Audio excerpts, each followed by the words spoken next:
Hello बच्चों, कैसे हैं आप लोग। स्वागत है आप सबका हमारे यूट्यूब चैनल पाठशाला में। इस पिछली वीडियो के बाद ये वीडियो काफ़ी लेट में आई, इसके लिए मैं आप लोग से माफ़ी चाहता हूँ। कुछ काम आ गए थे, इसलिए वीडियो नहीं डाल पाया। लेकिन चलिए, अब से फिर से लगातार वीडियो चलेंगे और टाइम टाइम पे वीडियो आते रहेंगे। तो इस चैनल में हम लोग सीखते हैं कुछ कठिन विषय जहाँ पे हम लोग को थोड़ी दिक्कत होती है, जैसे कि मैथ्स। मैथ्स में हम लोग को काफ़ी डर लगता है, तो हम लोग यहाँ मिलकर मैथ पढ़ना सीखेंगे और क्या पेचीदगी, क्या दिक्कतें आती हैं, उसको हम लोग मिल के सॉल्व करेंगे। तो चलिए, बिना किसी देरी के शुरू करते हैं।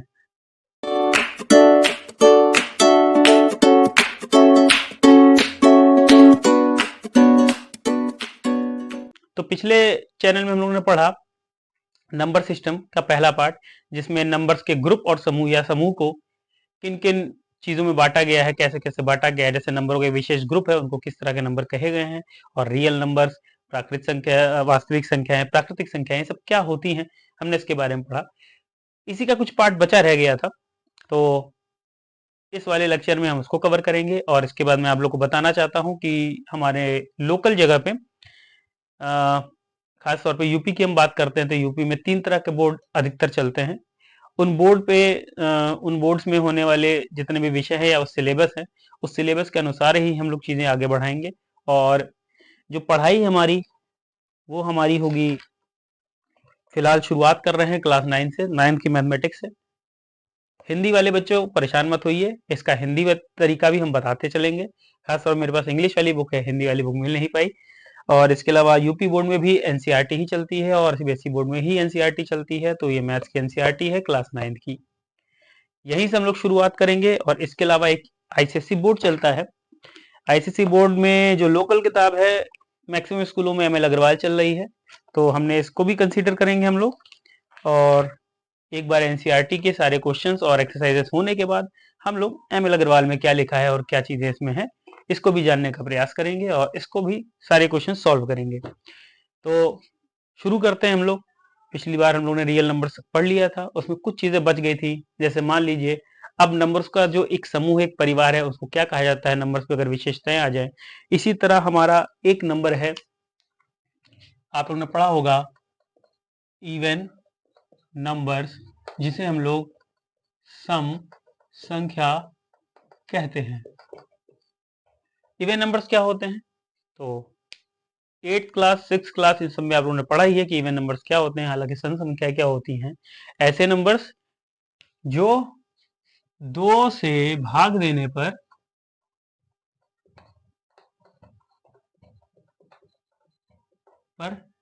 पूर्णतया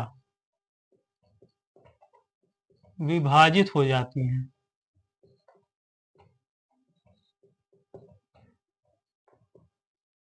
जो 2 से भाग देने पर पूर्णतः विभाजित हो जाती हैं, यानी अगर किसी भी नंबर, कोई नंबर लिखा है, उसे अगर हम 2 से डिवाइड करते हैं तो कंप्लीटली डिवाइड हो जाती है, कोई भी रिमाइंडर या शेष नहीं बचता है।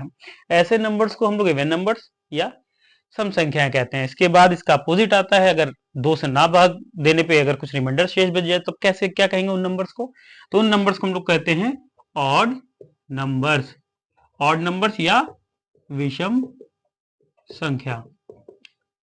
विषम संख्या ऐसी संख्या है जिसे 2 से भाग देने पर शेष शून्य नहीं आता, या पूर्णतः विभाजित या पूर्णतः डिवाइड नहीं होती, पूरी तरह से कंप्लीटली डिवाइड नहीं होती हैं।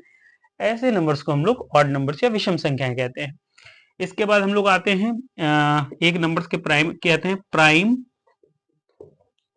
नंबर्स। तो प्राइम नंबर्स जिसे अभाज्य संख्या कहते हैं।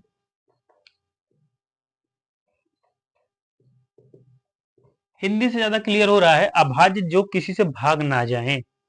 प्राइम नंबर्स ऐसे नंबर्स को जो जिसके, अब इसकी डेफिनेशन की अगर बात करें, तो किसी से भाग ना जाए ऐसा तो संभव है ही नहीं भाई। एक से तो सब कोई भाग जाएंगी और डिवाइड होंगी, और वो अपने आप स्वयं खुद अपने नंबर से डिवाइड होगा। 2 नंबर ऐसे होंगे जो कोई भी नंबर या तो 1 से या तो स्वयं से खुद से डिवाइड तो जरूर होगा, कंप्लीटली डिविजिबल होगा ही होगा। तो इस तरह इसकी डेफिनेशन या इसके बारे में हम लोग का जो कैरेक्टरिस्टिक बनी, वो ये बनी कि ऐसे नंबर्स जिनके केवल 2 फैक्टर, ध्यान दीजिएगा यहाँ पे, केवल 2 फैक्टर। फैक्टर क्या, गुणनखंड। हिंदी वाले बच्चों, गुणनखंड जिनके केवल और केवल दो गुणनखंड हों, ऐसे नंबर्स को हम लोग क्या कहेंगे? Prime numbers. प्राइम नंबर्स में अब जैसे एग्जांपल के तौर पर हम देख लें, दो दो के अगर हम फैक्टर करें तो ये दो का फैक्टर होता है 1 और 2। इसके अलावा कोई ऐसा नंबर जो दो को कंप्लीटली डिवाइड कर दे? नहीं है। इसके बाद हम लोग एग्जांपल देखते हैं, तीन का फैक्टर करें तो 1 और 3। इसके अलावा कोई ऐसा नंबर नहीं है। अच्छा, 4 की बात करते हैं तो 4 क्या हो जाएगा?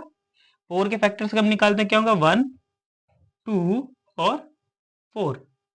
तो 4 ऐसा नंबर है जो 3 से डिवाइड हो जा रहा है, तो ये क्या होगा? ये प्राइम नंबर नहीं होगा।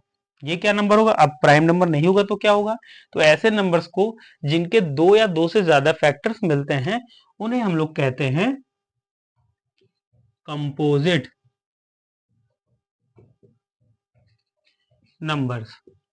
कंपोजिट नंबर्स या भाज्य संख्या। तो ऐसे नंबर जिनके दो से ज्यादा फैक्टर, दो भी नहीं, जिनके दो फैक्टर्स, केवल दो फैक्टर्स होंगे तो उन्हें तो हम प्राइम नंबर्स कहेंगे। और ये हो गए कंपोजिट नंबर्स। ये कैरेक्टरिस्टिक है, नंबर्स वही हैं, सब कुछ वही है, लेकिन क्या है, जब किसी नंबर्स के ग्रुप में शामिल हो जाते हैं, उनके साथ एक पर्टिकुलर कैरेक्टरिस्टिक जोड़ दी जाती है, तो उन नंबर्स के ग्रुप को हम लोग अलग नाम से बुलाने लगते हैं। मान लीजिए आपके घर में 5 मेंबर्स हैं। 5 मेंबर्स में दो ऐसे मेंबर्स हैं जिनकी हाइट 5 फीट से ज्यादा है, तो जब हम कहेंगे कि अपने घर के 5 फीट से ज्यादा लोगों को बुलाइए, तो आप उन दोनों लोगों को एक साथ भेजोगे, तो क्या है, ग्रुप में शामिल हो गए। इसी तरह नंबर्स जो भी हैं, उन नंबर्स में अगर कुछ कैरेक्टरिस्टिक जुड़ जाते हैं, जैसे मान लीजिए 2 से डिवाइड होने वाला कैरेक्टरिस्टिक अगर हम पूछें, तो ऐसे कैरेक्टरिस्टिक के नंबर को, ठीक है, ऐसी चीजों के नंबर को हम लोग सम संख्या कह देते हैं। इसी तरह हमारा ऑड नंबर है विषम संख्या, जो 2 से डिवाइड ना हो, प्राइम, कंपोजिट। इसके बाद कुछ और स्पेशल एग्जांपल्स आते हैं ऐसे नंबर्स। अगर हम लोग पढ़ने लगे तो बहुत से ऐसे नंबर्स हैं, लेकिन इसमें भी एक आपके साथ आते हैं, आपने बहुत पढ़ा होगा, को प्राइम नंबर्स। को प्राइम नंबर्स, को प्राइम नंबर्स या इन्हें हम सहभाज्य संख्या कहते हैं, हिंदी में सहभाज्य संख्या। एक चीज ध्यान रखिए, को प्राइम, हमने क्यों कहा कि को प्राइम का डिस्कशन अभी आएगा नेक्स्ट इस चैप्टर में, इसलिए को प्राइम की बात करते हैं। तो ऐसे नंबर्स का ग्रुप, अब देखिए ध्यान दीजिए, ऐसे नंबर्स का ग्रुप क्या है? यानी एक से ज्यादा नंबर्स हो सकते हैं, लेकिन वही कभी अकेला नहीं होगा। सहभाज्य संख्या में से कंपैरिजन या तुलनात्मक संख्याओं को कहते हैं। मान लीजिए 1 और 2। अब इन दो नंबर्स का जब हम HCF निकालेंगे, हाईएस्ट कॉमन फैक्टर, या हिंदी में कहेंगे मासा, महत्तम समाप वर्ग जब निकालेंगे, तो वो महत्तम समाप या HCF एक के अलावा और कुछ नहीं आना चाहिए।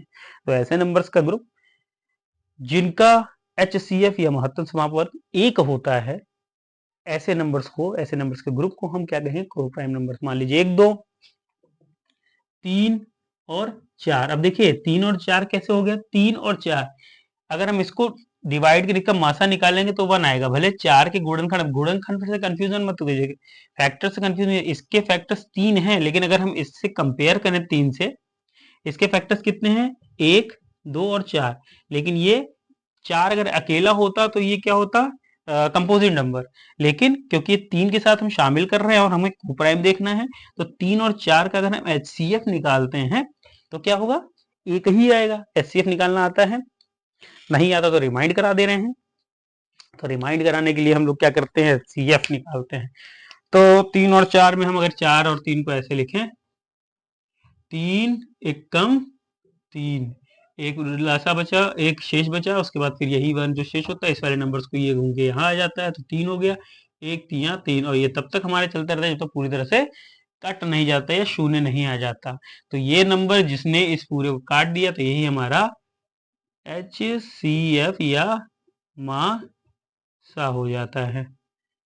ठीक है, ये हमारा प्राइम और को प्राइम नंबर्स हो गया। इसके अलावा एक और नंबर हम मान लेते हैं, जिसे हम लोग कहते हैं, आप लोग की बुक में एक शायद दिया है कि नहीं दिया है, मैं देख लेता हूं। नंबर्स के ग्रुप तो कई तरह के हैं, और एक होता है, हम देखते हैं, परफेक्ट नंबर। हाँ देखिए, याद आ गया, परफेक्ट नंबर किधर गया? ये चीज मैं देख लेता हूँ, हटा देता हूँ, और एक नंबर आ गया परफेक्ट नंबर्स। होती है संपूर्ण संख्या या परफेक्ट नंबर ऐसे नंबर्स को कहा जाता है जिनके अगर हम लोग फैक्टराइजेशन करें या गुणनखंड करें तो अब जैसे मान लीजिए एग्जांपल के तौर से आपको बताते हैं, अगर ये 6 है, इस 6 की गुणनखंड करें तो 1, 2, 3 और 6, ये तो इसके फैक्टर्स होंगे। ये क्या है? सारे फैक्टर्स या गुणनखंड।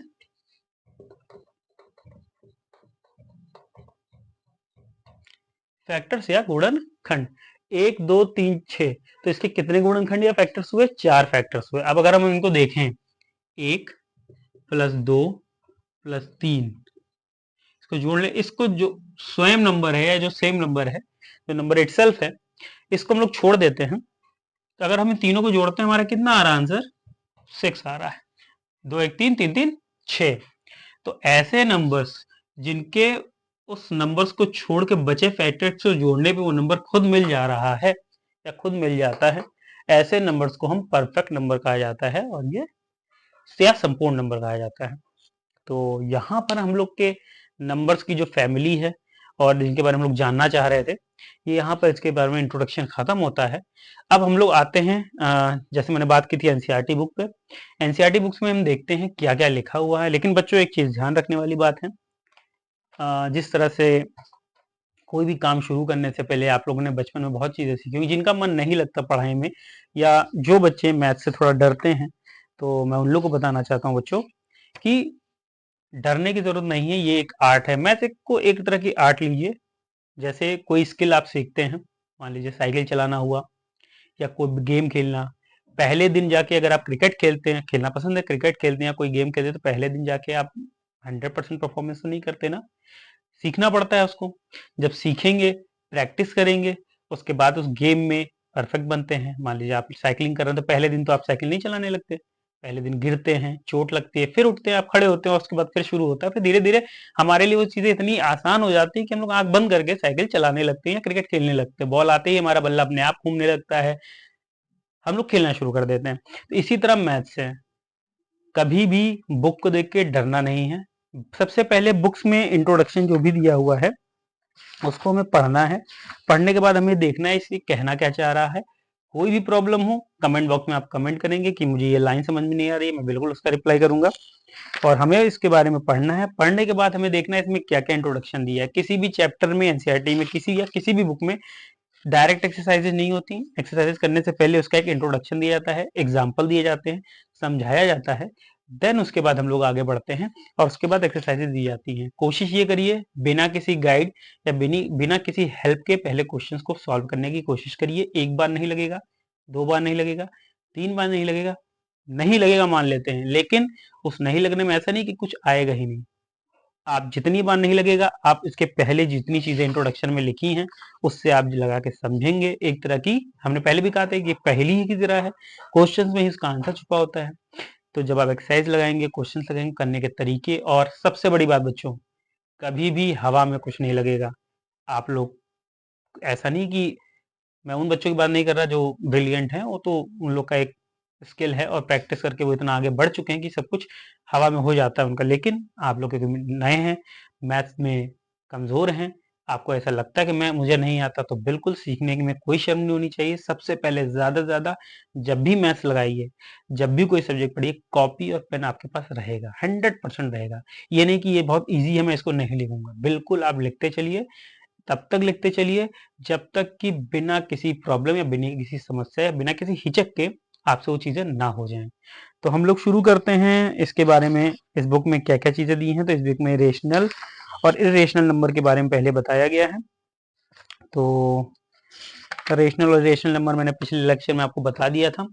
रिवाइंड करते हैं क्या कहा गया है रेशनल और इरेशनल नंबर में। तो रिवाइंड में सबसे पहले हम लोग देखते हैं रेशनल नंबर।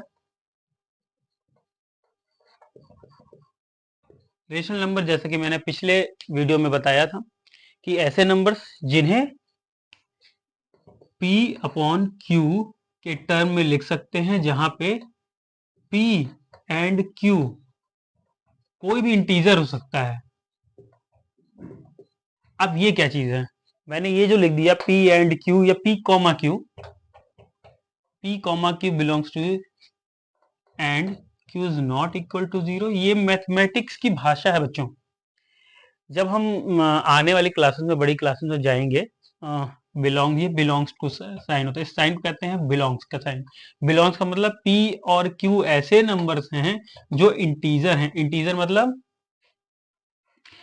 इंटीजर में हम लोग ने क्या पढ़ा था, माइनस इन्फिनिटी से लेके प्लस इन्फिनिटी तक सारे नंबर्स, यानी माइनस इन्फिनिटी फिर and so on, -1 0 1 2 and so on plus infinity, ऐसे नंबर्स इंटीजर्स कहलाते हैं। ठीक है बच्चों, तो ऐसे नंबर p और q इंटीजर्स को बिलोंग करते हैं, और q is not equal to 0। q 0 क्यों नहीं होगा, पिछले वीडियो में हमने बता दिया था। अब इसी के साथ p और q मान लीजिए 1/2 है, 1/2। अब सबसे बड़ी बात, ऐसे नंबर जो 1/2, मान लीजिए 2/4 लिखा है, इसी तरह 3/6 लिखा है, मतलब अपॉन, बटा मतलब अपॉन, 3/6 लिखा है, 8/16 लिखा है। तो क्या ये नंबर सारे, ये रेशनल नंबर्स अलग अलग हैं? रेशनल नंबर्स में जैसे ये न्यूमरेटर होता है, डिनोमिनेटर होता है, अंश और हर होता है। ये सब हम लोग पिछले वीडियो में डिस्कस कर चुके हैं। अगर आप लोग को कोई प्रॉब्लम है तो पिछला वीडियो पार्ट 1 देख सकते हैं, उसमें से काफ़ी चीज़ें डिस्कस हो चुकी हैं।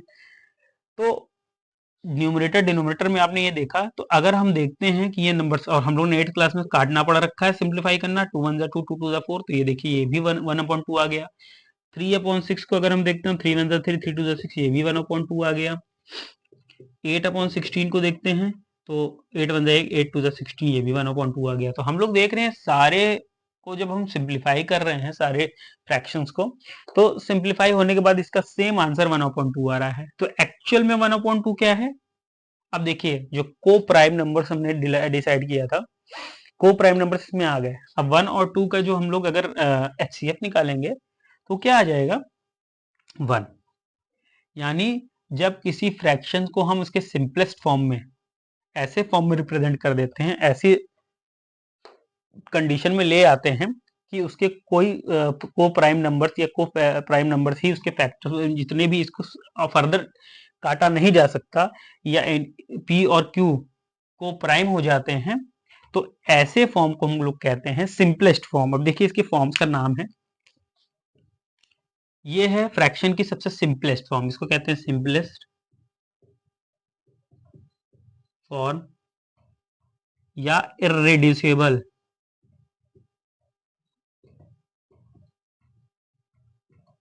या इररेड्यूसिबल फॉर्म। हिंदी में इसको कहेंगे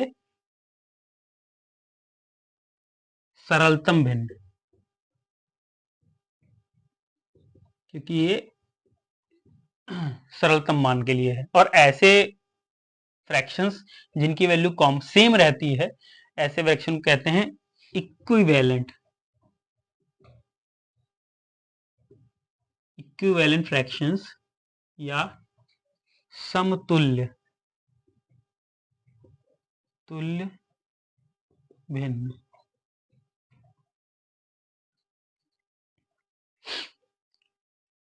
तो इस टाइप के फ्रैक्शंस को ऐसे कहते हैं। इसके बाद हम लोग ने इरेशनल नंबर पढ़ा था, इरेशनल नंबर की बात करते हैं।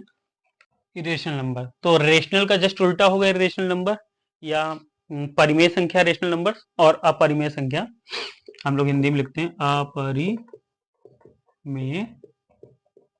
संख्या।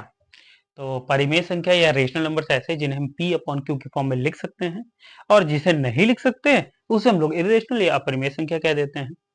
एग्जाम्पल के तौर पे √2, √3 एंड सो ऑन, ऐसे नंबर्स। आप लोगों ने एक बात ध्यान देखी होगी कि कोई भी नंबर्स जिन्हें हम लोग इरेशनल कह रहे हैं वो अंडर के फॉर्म में है। ऐसा क्यों है? क्योंकि जब हम लोग बहुत से नंबर्स लिखते हैं, तो हम लोग ने पहले ही लेक्चर में डिस्कस किया था कि जितने भी इंटीजर्स हैं, इंटीजर्स माइनस इन्फिनिटी से लेकर इन्फिनिटी तक जितने नंबर्स हैं, मान लीजिए -1 है, तो कोई भी नंबर जो m फॉर्म में रिप्रेजेंट होता है, m जहाँ पे m का लाई करता है सारे इंटीजर्स को, जितने और इंटीजर्स में तो सभी नंबर लगभग आ जाते हैं, डेसिमल नंबर्स को छोड़ के और रेशनल नंबर को छोड़ के इंटीजर्स में लगभग सभी नंबर आ जाते हैं, होल नंबर, नेचुरल नंबर, प्राकृतिक संख्याएं और भी सारी संख्याएं आ जाती हैं। तो कोई भी नंबर जो m फॉर्म में लिखा है और m इंटीजर के फॉर्म में, उसके नीचे अपॉन 1 कर देते हैं, तो ये p अपॉन q के टर्म में हो गया, जहां पे q 0 नहीं है, क्योंकि 1 कभी उस वैल्यू को चेंज नहीं करता। हम डिनोमिनेटर में किसी भी नंबर के डिनोमिनेटर में अपॉन 1 लिख सकते हैं। सेम उसी तरह जब हम मल्टीप्लिकेटिव आइडेंटिटी में किसी भी नंबर के आगे ये मान सकते हैं कि उसे 1 से गुणा किया गया है, 1 से गुणा किया गया, क्योंकि 1 से गुणा करने पे वो नंबर स्वयं मिलता है। अच्छा, इस प्रॉपर्टी को कहते क्या है, इस मैथ्स के तरीकों को कहते क्या है, आइडेंटिकल प्रॉपर्टी।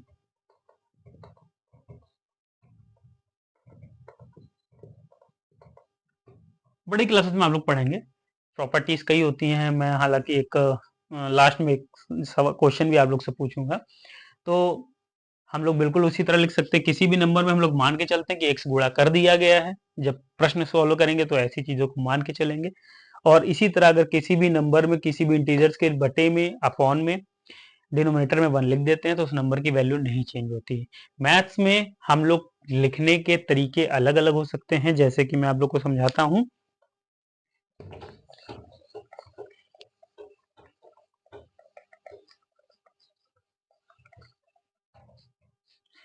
मान लीजिए एक नंबर है 102।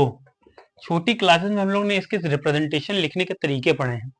तो लिखने के तरीके कैसे पढ़े हैं, मान लीजिए इसे लिखे 100 प्लस 2, इसको इस तरह से लिख सकते हैं, 100 प्लस 2 लिख सकते, बिल्कुल लिख सकते हैं। 1 इंटू 100 प्लस 2 ये भी लिख सकते हैं, ये भी लिख सकते हैं 1 प्लस 1। हर नंबर्स को एक्चुअल में ये 102 ही लिखा हुआ है, ठीक। इसी तरह मैथ्स में किसी भी नंबर्स को लिखने के तरीके अलग अलग हो सकते हैं। कंडीशन ये होती है, जैसा हमारे सवाल बताता है, जैसा हमारा क्वेश्चन बताता है, हम लोग उस तरह से नंबर्स को रिप्रेजेंट कर सकते हैं, बशर्ते उसके मान या वैल्यू पे कोई फर्क नहीं आना चाहिए।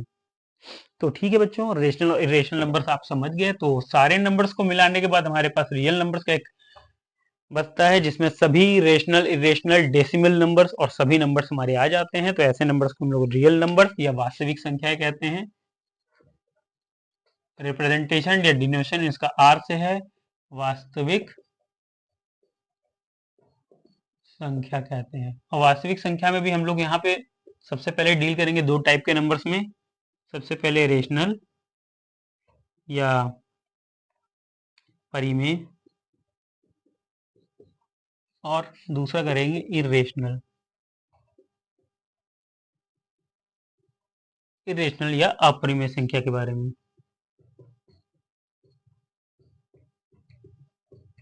अपरिमेय संख्या के बारे में डिस्कस करेंगे। तो सबसे पहले रेशनल नंबर्स में अगर हम बात करते हैं तो इसकी प्रॉपर्टीज की बात करते हैं। प्रॉपर्टीज का मतलब क्या है, अगर हम कोई दो रेशनल नंबर्स को जोड़ते हैं, मान लीजिए लोअर क्लासेस में आप लोग ने भिन्न को या फ्रैक्शंस को जोड़, घटाना, गुणा, भाग, जोड़ना, घटाना, गुणा, भाग करना आप लोगों ने सीखा है। तो उसी तरह हम देखते हैं कि अगर दो रेशनल नंबर्स को हम जोड़ते हैं तो क्या मिलता है।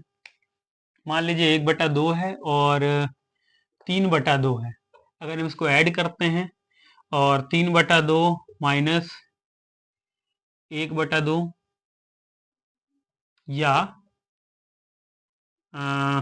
1/2 माइनस 3/2 ये भी कर सकते हैं, ठीक। इसी तरह ये एडिशन है, ये सब्सट्रैक्शन है, मल्टीप्लिकेशन,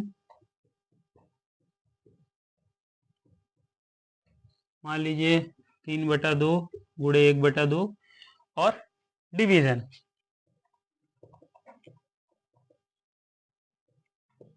डिवीजन 3/2 डिवाइडेड बाय 1/2।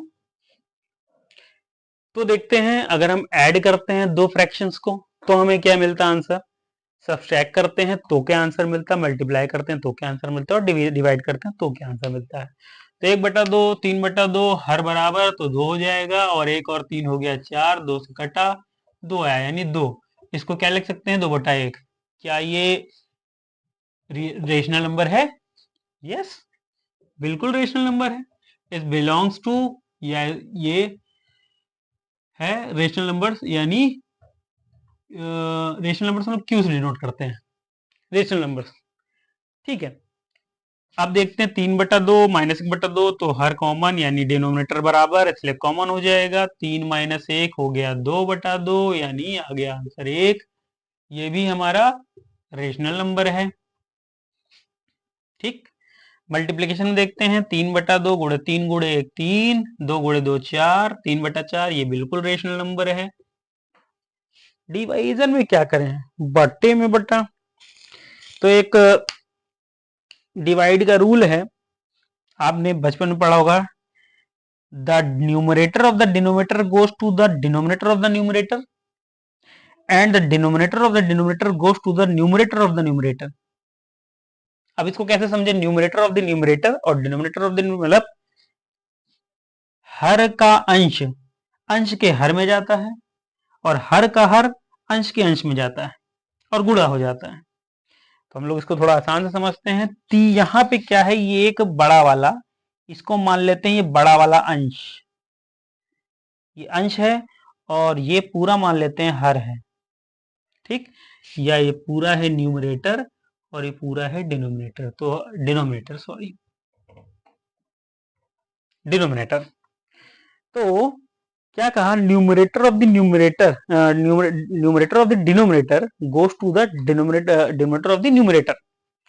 इसका मतलब अगर 3/2 लिखा है तो गुणा, सीधी बात समझिए, 2 है भागे में है, गुणे में जाएगा तो ये पलट जाएगा, यानी क्या हो जाएगा 2/1। ठीक, यानी जो पहले नीचे का अंश था वो हर हो गया, और जो हर था वो अंश हो गया, सीधी सी बात। फिर हम लिखते हैं कट रहा है, काट डाला, 3/1, यानी ये भी एक रेशनल नंबर है। तो हम देखते हैं कि एडिशन, सब्सट्रैक्शन, जोड़ घटाना गुणा भाग, एडिशन सब्सट्रैक्शन मल्टीप्लिकेशन और डिवीजन में, ये सभी प्रॉपर्टियों में कोई भी नंबर या किसी भी रेशनल नंबर के किसी भी परिमेय संख्या को जोड़े घटाएं गुणा भाग करें तो हमें कोई अन्य संख्या नहीं मिलती, हमें मिलता परिमेय ही संख्या है। आप किसी भी नंबर्स को उठा के, किसी भी परिमेय संख्या को आप उठा के जोड़ घटाना गुणा भाग कर लीजिए, ये चारों प्रॉपर्टीज आप कर लीजिए, देखिए क्या कभी ऐसा होता है कि रेशनल नंबर या परिमेय संख्या ना मिले, ऐसा कभी नहीं होगा। तो जब ऐसी संख्याएं, ऐसी संबंध या ऐसी प्रॉपर्टीज कोई फैमिली ऑफ नंबर्स सेटिस्फाई करते हैं, पूरी प्रॉपर्टी को एक नाम कहते हैं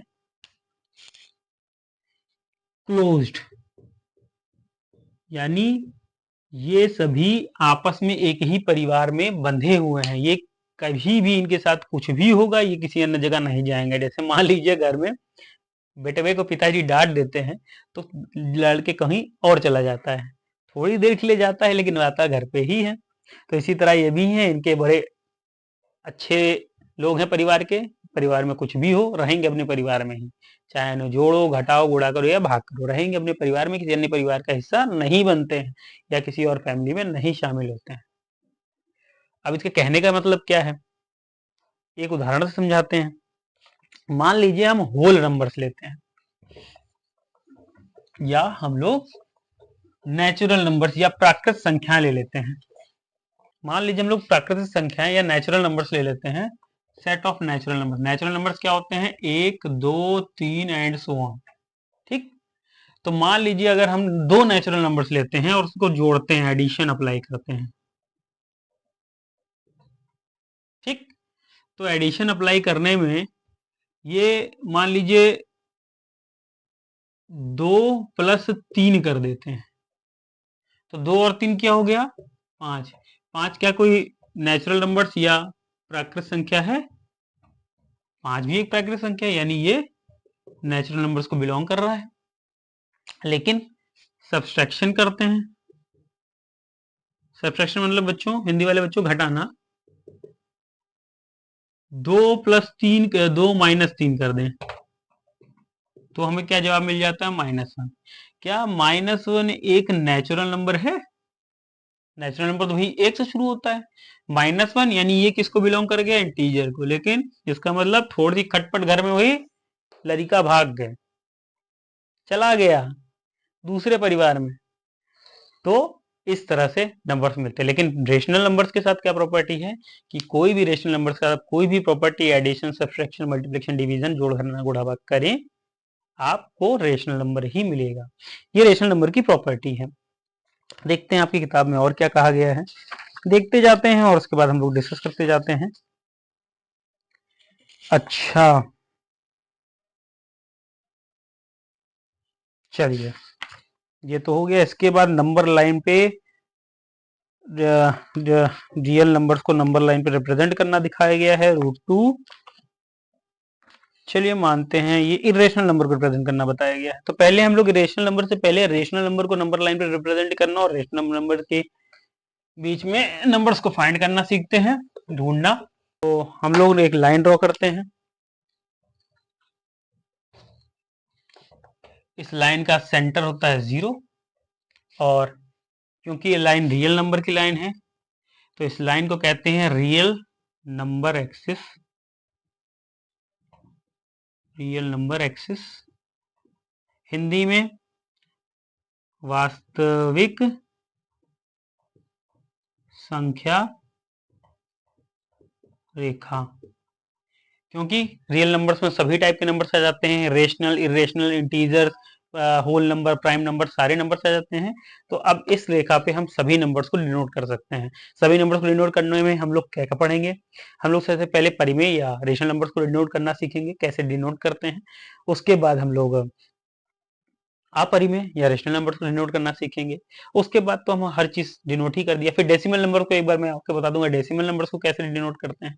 इसी तरह हम लोग आगे बढ़ेंगे और फिर उसके बाद अगली चीजें नेक्स्ट चैप्टर में सीखेंगे या नेक्स्ट वीडियो में जानेंगे। तो चलिए हम एक बड़ा बड़ा रिप्रेजेंट, -1 और ये 1। तो 1 भी एक रेशनल नंबर है, लेकिन अगर हमें 1/2 चाहिए तो क्या करेंगे। अब इसमें 1/2 कैसे मिलेगा, 0 से 1 तक आपने देखा है कि 1 है। अब 1/2 मतलब किसी चीज का आधा, मतलब अगर 1 सेब है तो उसका आधा कर दीजिए। तो अगर ये 1 है तो इसका आधा कर देंगे तो ये हमें 1/2 मिल जाएगा। यानी इसके अगर इसके 2 हिस्से बराबर बराबर कर दीजिए तो बीच वाला हिस्सा क्या हो जाएगा, 1/2। इसी तरह अगर 3/2 करना हो तो 3/2 करना हो तो कहने का मतलब है 0 से लेके 1 तक के 3 हिस्से करिए। अब क्या इसको हटा देते हैं, अब इसके 3 बराबर टुकड़े करिए। तो सॉरी 1/3 करना हो तो ऊपर बताता है कि 1 है और नीचे इसके टुकड़े कितने हैं। तो 1/3, 2/3 और अगर जब ये हो गया 3/3 तो 3/3 कटने पे कितना आ जाएगा, 1। तो ये हो गया 1/3, ये हो गया 2/3। तो अगर 1/3 और इसके बाद हम लोग 2/3 करते हैं तो ये हमारा 2/3 हो गया और ये हो गया 1/3। डायरेक्ट 2/3 समझाते तो नहीं समझ में आता, तो इस तरह 2/3। तो इस तरह से हम लोग फ्रैक्शंस को या परिमेय संख्याओं को नंबर लाइन पर रिप्रेजेंट कर देते हैं। इससे आगे जब बढ़ते हैं तो सबसे पहले हमारी कोशिश ये रहती है किसी भी फ्रैक्शनल में नंबर लाइन पर रिप्रेजेंट करने पे अब हम ये कह दें 24/48।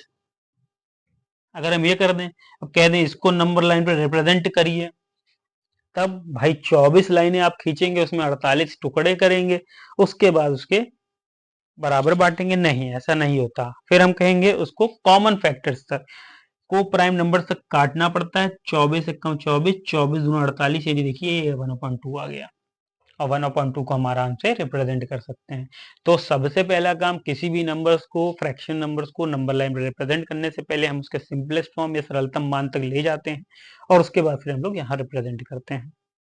इसके बाद हम इरेशनल नंबर को नंबर लाइन पर रिप्रेजेंट करने का तरीका, मान लीजिए आपकी किताब में दिया है √2 को रिप्रेजेंट करने के लिए एग्जाम्पल दिया है। तो √2 को रिप्रेजेंट करने के लिए हम लोग करते हैं, अब √2 यहाँ पे कैसे, √2 क्या है, एक अपरिमेय संख्या, इरेशनल नंबर। जब उसे P/Q के टर्म में रिप्रेजेंट ही नहीं कर सकते तो लाइन पे कैसे रिप्रेजेंट करेंगे, उसका भी तरीका है। इसके लिए हम लोग आते हैं थोड़ी सी रेखा गणित, और जब रेखा गणित हम लोग पढ़ लेंगे, और रेखा गणित मतलब ज्योमेट्री, उसमें हम लोगों ने पाइथागोरस थ्योरम पढ़ी है। अब देखिए पाइथागोरस थ्योरम हम लोग को क्यों पढ़ाई जाती है, इतना ज्यादा इस्तेमाल है पाइथागोरस थ्योरम का। जब तक हम लोग मैथ पढ़ेंगे, कहीं भी रहेंगे, अगर ट्राइंगल आया, राइट एंगल ट्राइंगल या समकोण चतुर्भुज, तो हमारा पाइथागोरस प्रमेय या पाइथागोरस थ्योरम काम में आएगी। पाइथागोरस थ्योरम क्या कहती है? यदि कोई त्रिभुज जिसका एक कोण 90 डिग्री हो, तो ऐसे त्रिभुज में अब तीन चीजें होती हैं। पहला तो बेस या आधार, ठीक है। दूसरा होता है हाइट या लंब। तीसरा होता है हाइपोटेन्यूज या कर्ण। तो बच्चों पाइथागोरस थ्योरम क्या कहती है? बेस को हम लोग स्मॉल b से डिनोट करते हैं, लंब को h से डिनोट कर l से डिनोट कर देते हैं, और हाइपोटेन्यूज को h से डिनोट कर देते हैं। नोटेशन है अलग अलग, आप किसी से डिनोट करिए, ABC भी होता है, हम फिलहाल इससे डिनोट कर देते हैं।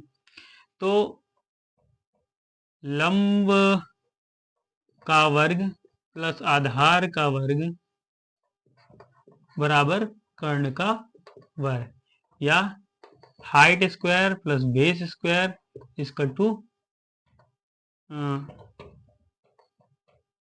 प्लस हाइपोटेन्यूज का स्क्वायर, ठीक है।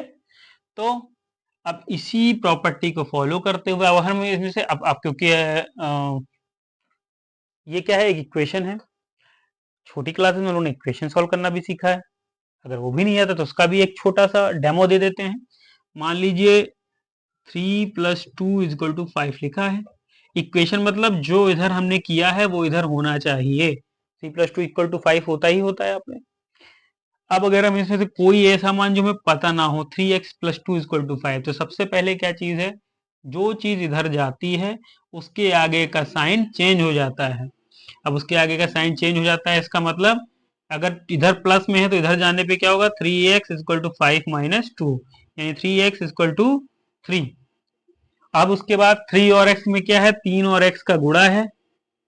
तो अगर कोई चीज जुड़ी है तो उधर जाने पे घट जाती है, अगर कोई चीज गुणा है तो उधर जाके भाग में चली जाती है। भाग में चले जाने का मतलब अगर ये गुणे में है तो x की वैल्यू में 3 जब जाएगा तो नीचे चला जाएगा, 3/3। ये इधर गुणे में है तो इधर भाग में चला जाएगा, यानी 1। ये x की वैल्यू 1 आ जाती है। इसी तरह अगर कोई चीज भाग में है तो उधर जाने पे गुणा हो जाती है, अगर माइनस में है तो प्लस में हो जाती है। यही हमारा समीकरण सॉल्व करने के 4 ठो बेसिक नियम है। इन्हीं नियम से हम पूरी समीकरण या इक्वेशन सॉल्व करते हैं। तो इक्वेशन सॉल्व करना और ये सब चीजें करने से आप लोग में हाइपोटेन्यूज, और इससे हम लोग डिनोट करेंगे किसी स्क्वायर रूट को कैसे नंबर लाइन पे या रियल एक्सिस पे रिप्रेजेंट करते हैं। तो उन्होंने रियल एक्सिस बना ली, ये 0 बना लिया, ये 1 बना लिया। अब हमें चाहिए √2। तो √2 के लिए अब देखिए बच्चों ध्यान से देखिए, हम कभी भी स्केल में चाहे 1 सेंटीमीटर ले लीजिए चाहे 1 इंच ले लीजिए। स्केल में हमारे पास दो चीजें होती है, स्केल में दो होती है, 1 सेंटीमीटर होता है, इधर इंच रहता है। तो कुछ भी कर लीजिए, 0 से 1, ये मान लीजिए 1 सेंटीमीटर है। यूनिट लिखना बहुत जरूरी है बच्चों, और बराबर बराबर। अगर आप इसके आगे लिखते हैं तो ये 2 हो गया और ये 3 हो गया। इसी तरह -1 और -2। 1 सेंटीमीटर, जितना हमने यहाँ 1 सेंटीमीटर डिनोट किया है उतनी ही लंबाई पे यहाँ पे हम लोग एक लंब डालेंगे, यानी 1 सेंटीमीटर, तो ये लंब भी या ये परपेंडिकुलर भी 1 सेंटीमीटर होगा। कैसे लंब बनाते हैं, इसका तरीका क्या है, ज्योमेट्री में या तो आप प्रोटेक्टर का यूज कर लीजिए। अगर मैडम टीचर प्रोटेक्टर कहते हैं नहीं, प्रोटेक्टर नहीं इस्तेमाल करना है, तो बहुत बढ़िया तरीका है, सेंटर मानिए 1 को, ये हमारा 1 है। तरीका बता देते हैं, प्रोटेक्टर उठाइए, कंपास उठाइए, कंपास से ऐसे चाप लगाइए, आर्क बनाइए, ठीक। जहां पे कट कर रखा है वहां से सेम, अब देखिए सेम त्रिज्या का ऐसे इधर मारिए और इधर से ऐसे मारिए। जहां पे ये कट करेगा एक सीधी लाइन खींच दीजिए, ये परपेंडिकुलर जाएगा। अब हमने इसमें बनाया है इसलिए नहीं जा रहा, लेकिन परपेंडिकुलर जाएगा। तरीका ये है, नहीं तो प्रोटेक्टर का या चांदे का इस्तेमाल करके 90 डिग्री का कोण बना के उतनी रेखा को काट दीजिए। 1 सेंटीमीटर करना है तो ये हमारा 0 है। अब यहाँ पे केंद्र रख के इसकी हाइट का ऐसे करके चाप लगा दीजिए, बिल्कुल सेम यही हाइट पे यहाँ कट जाएगा, तो ये 1 सेंटीमीटर। तो आपने देख लिया 1 सेंटीमीटर। अब जब इन दोनों को हम लोग मिला देंगे यहाँ से 0 से, तो ये जो है ये लेंथ जिसे हम लोग x कहेंगे, ये कितनी हो गई? पाइथागोरस थ्योरम लगाते हैं, ये 90 डिग्री है, ये हमारा 1 है, ये भी 1 है, यानी आधार या बेस हमारा 1, हाइट या लंब ये भी 1। तो पाइथागोरस थ्योरम क्या कहती है? L square plus b square equal to h square. तो क्या होगा? लंब हमारा या जो वो परपेंडिकुलर वो कितना है? 1 स्क्वायर, और बेस भी कितना है? 1 square equal to h square. H square मतलब एच में हमने क्या लिखा है? एक्स, तो एक्स स्क्वायर। तो 1 स्क्वायर कितना हो गया? 1, और 1 स्क्वायर कितना हो गया? 1 इक्वल टू एक्स स्क्वायर। जब 1 और 1 2 जोड़ेंगे तो एक्स स्क्वायर, यानी हमारा एक्स स्क्वायर इक्वल टू 2 आ गया। अब क्या है? एक्स की वैल्यू निकालने के लिए स्क्वायर रूट करेंगे दोनों side, x equal to root 2, लेकिन प्लस माइनस के साथ। प्लस माइनस क्या चीज है? चलिए इसको भी समझ लेते हैं। आप लोगों ने स्क्वायर पढ़ा होगा, तो अब माइनस, अगर हम 1 का 2 का स्क्वायर कहते हैं, 2 का स्क्वायर कितना होता है? 4। क्यों? क्योंकि 2 का स्क्वायर मतलब 2 को 2 बार गुणा किया गया है, ये यही तो दिखाता है। तो 2 को 2 बार गुणा करने पे 4 आ जाता है। लेकिन क्या -2 गुणे -2 करके देखिए तब क्या होगा? माइनस माइनस, अगर आप लोग नेगेटिव रूट पढ़े क्लास 8 में पढ़ाया गया है, माइनस इंटू माइनस। अब देखिए एक बार रिवाइंड कर देते हैं, याद दिला देते हैं। माइनस प्लस, चिन्हों के बारे में बात कर रहा, माइनस, तो कितना होगा? आंसर माइनस में मिलेगा। जरूरी है? नहीं, जो अंक बड़ा होगा आंसर उसमें मिलेगा, लेकिन ये दोनों माइनस में हो जाते हैं तो हमेशा आंसर माइनस मिलेगा और चीज नंबर जुड़ जाते हैं। माइनस प्लस प्लस करते हैं तो जो अंक बड़ा है वो, ये में हम लोग घटाते हैं नंबर्स को, बड़े में से छोटा घटाते हैं, लेकिन साइन किसके नंबर्स के आगे आता है? माइनस साइन के आगे। एग्जाम्पल के तौर पे -3 प्लस -2 करते हैं तो -3 और प्लस माइनस -2 इक्वल टू -5। इसी तरह -3 प्लस 2 अगर करते हैं, या ये नंबर पॉजिटिव में हो गया, तो आंसर आएगा 3 में से 2 गया 1, लेकिन नंबर साइन बड़े वाले नंबर्स के आगे वाला आता है, यानी माइनस लगेगा। अगर ये होता 3 -2 तो आंसर आता 1, क्योंकि माइनस के नहीं प्लस के आगे वाला जो बड़ा है नंबर है, माइनस तो होगा लेकिन इसके आगे प्लस लगा हुआ है, इसलिए ये आएगा। घटाने पे और गुणा करने पे माइनस गुणा माइनस हो जाता है प्लस। इस तरह माइनस इंटू माइनस हो जाता है प्लस, यानी 2 और 2 हो गया 4, और माइनस माइनस प्लस, साइन जो है वो प्लस का आएगा, यानी -2 और -2 का स्क्वायर, यानी अगर हम लिखे -2 का स्क्वायर, ये भी 4 आ जाता है, और +2 का स्क्वायर भी 4 आ जाता है। इसलिए हमें दोनों संभावनाओं पे, जब हम स्क्वायर रूट निकालते हैं तो हमें दोनों संभावनाओं पे गौर करना चाहिए कि प्लस माइनस √2 आएगा। क्योंकि अगर √2 गुणे √2 करेंगे तो भी हमारे पास 2 आएगा, और -√2 गुणे -√2 करेंगे तो भी 2 आएगा। इसकी और अधिकतर प्रॉपर्टीज या इसके बारे में हम लोग आगे डिस्कस करेंगे। हो सकता है चैप्टर में, आपके 9th क्लास के चैप्टर में आया हो। एक्सपोनेंट्स एंड फैक्टर्स आप लोगों ने पढ़ा होगा, एक्सपोनेंट्स एंड पावर्स सॉरी, तो उसमें ये सब बताया गया होगा। लेकिन फिर भी जब ये आएगा तो हम उसको रिवाइंड कर देंगे। फिलहाल अभी के लिए इतना समझिए, दूरी कभी निगेटिव में नहीं होती, इसलिए हम इसमें प्लस लेके चलते हैं और ये √2 आ जाता है, और हमें √2 को ही नंबर लाइन पर रिप्रेजेंट करना था। तो देखिए हमें ये दूरी √2 मिल गई। जब हम यहाँ पे 1 सेंटीमीटर और 1 सेंटीमीटर का लंब खींचेंगे और दूरी खींचेंगे, दोनों दोनों एक करके मिल हो गया, और ये x बराबर √2 हो गया। √2 लेकिन अभी हमें हवा में मिला हुआ है, नंबर लाइन पे कैसे आएगा? तो नंबर लाइन पे हम लोग अपना प्रोटेक्टर लेंगे, और इसको ऐसे प्रोटेक्टर लेके, कंपास लेके ऐसे एक चांदा मार देंगे, जैसे ऐसे एक आर्क मारेंगे, आर्क जहां पे कटेगी तो ये दूरी हमारी √2 हो जाएगी, यानी ये दूरी। अब अगर इसे पॉइंट ए दे दें तो ओ ए बराबर √2। तो किसी भी इरेशनल नंबर को नंबर लाइन पर रिप्रेजेंट करने के लिए ऐसे कर दिया हमने। सिंपल सा तरीका है। नहीं समझ में आया हो तो एक बार कमेंट बॉक्स में बिल्कुल बताइएगा, फिर से समझाने का प्रयास करेंगे, क्योंकि अभी हम लोग सीख रहे हैं, इसलिए बस बिल्कुल हो सकता है आप लोग को ना समझ में आया हो।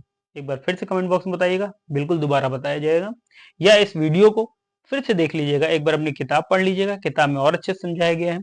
इसी तरह अगर हम √3 को, तो √2 हो गया, √3 को हम लोग डिस्कस करते हैं।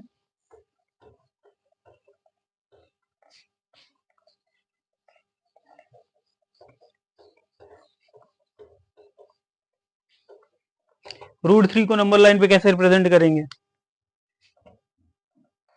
तो वही तरीका, नंबर लाइन खींचेंगे 0 1 2 सॉरी 1 0 1 2, फिर आगे हम लगा देते हैं 3। अब देखिए हम क्या करते हैं, √3 कैसे बनता है आप लोग देखेंगे तो ये होगा, √3 होता है 2 + 1, यही होगा।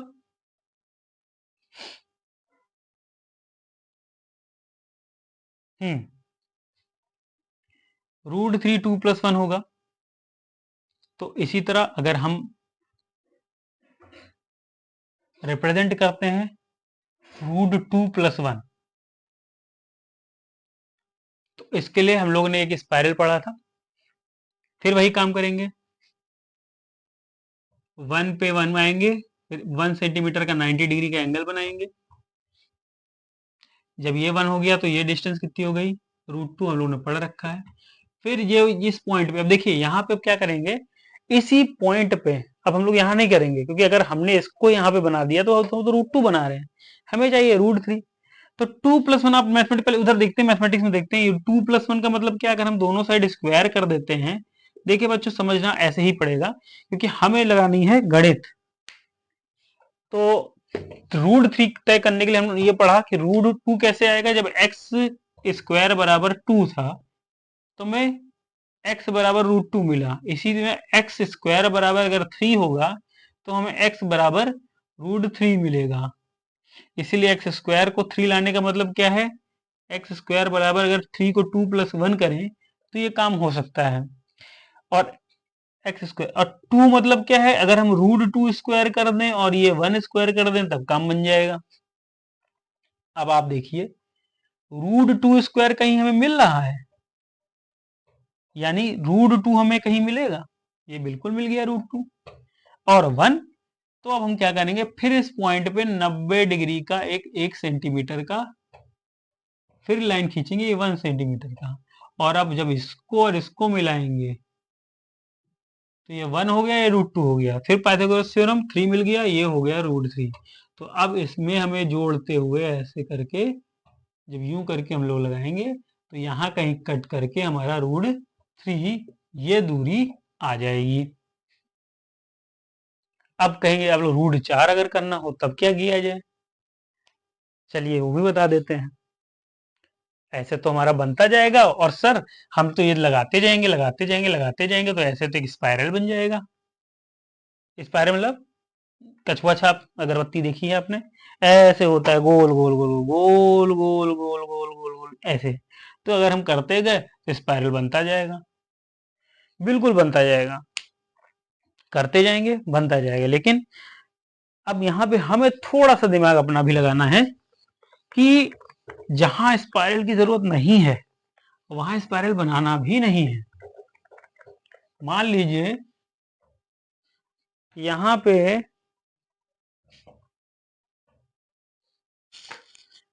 √4 को नंबर लाइन पर रिप्रेजेंट करना हो तब क्या करेंगे आप लोग,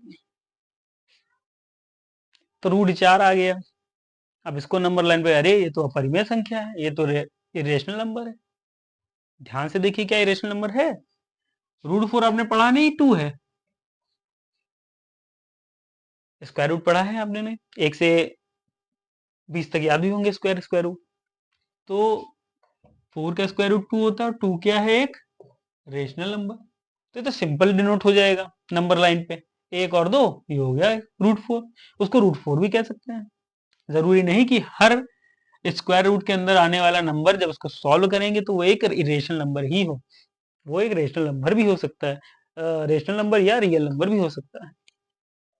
चलिए अब हम आगे बढ़ते हैं, अगर हमें √5 को रिप्रेजेंट करना हो तो √5 का मतलब x² बराबर 5 यानी एक्स स्क्वायर बराबर 4 प्लस 1 यानी एक्स स्क्वायर बराबर 2 स्क्वायर प्लस 1। 4 को हम 2 स्क्वायर लिख सकते हैं। यानी अगर हम रियल नंबर लाइन पे, अब हमने यहाँ कैच लगाया, थोड़ा सा हमने गणित लगाई और 1 और 2, यानी अगर हम 2 में 1 जोड़ देंगे तब हमारा काम बन जाएगा। यानी अब हमें 1 सेंटीमीटर पे नहीं, 2 सेंटीमीटर पे 1 सेंटीमीटर का लंब खींचना है या 1 सेंटीमीटर आर्क लगाना है, फिर ये दूरी हो जाएगी, ये हमारी रूट 5 हो जाएगी और इसको हम यहाँ लगा देंगे। ठीक, इसी तरह हम कितने भी नंबर, पहले हमें ये ध्यान देखना है कि इसको सॉल्व करने में हमें कोई रियल नंबर तो नहीं मिल रहा या परफेक्ट स्क्वायर कोई नहीं मिल रहा। अगर नहीं मिलता है तो फिर हमें इस तरह से सॉल्व करके हमें नंबर लाइन पे रिप्रेजेंट करना है। तो बच्चों मुझे लगता है कि आज के लिए इतना काफी है। आने वाले टाइम में या नेक्स्ट पार्ट में हम लोग देखते हैं इसमें आगे क्या है। Oh, real number and their decimal expansions. ठीक है, तो नेक्स्ट टाइम में हम लोग इसके बारे में जानने की कोशिश करेंगे और जब इनके बारे में हम लोग जान लेंगे तब हम लोग एक्सरसाइज पे आएंगे।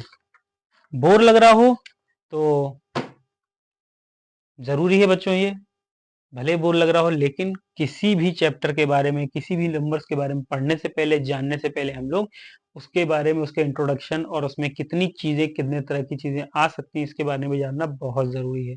बिना किसी को जाने, बिना किसी चीज को समझे हम लोग उसमें महारत हासिल नहीं कर सकते। अब मान लीजिए अगर आपको बाइक चलानी है, आपको गियर लगाना ही नहीं आता है, यही नहीं पता गियर कितनी होती हैं, कितने टाइप से लगेंगी, ब्रेक कैसे लग सकती है, ब्रेक का काम क्या है, तो आप बाइक नहीं चला पाएंगे। इसी तरह मैथ्स भी है, इन सब चीजों का यूज क्या है, कहाँ कहाँ हमें कैसे चीजें होंगी, नहीं समझ में आएगा, नहीं पता करेंगे, सिर्फ क्वेश्चन लगाने बैठ जाएंगे तो हमें मैथ्स कभी नहीं आएगी, क्योंकि पहले उसके बारे में जानना जरूरी है। तो इसी के साथ आज हम यही विराम देते हैं। आप लोग भी थक गए होंगे इतनी चीजें दिमाग में जाना थोड़ा सा मुश्किल है, अभी के लिए है, धीरे धीरे प्रैक्टिस करिए, पढ़ते रहिए, खुश रहिए, स्वस्थ रहिए। तब तक के लिए नमस्कार।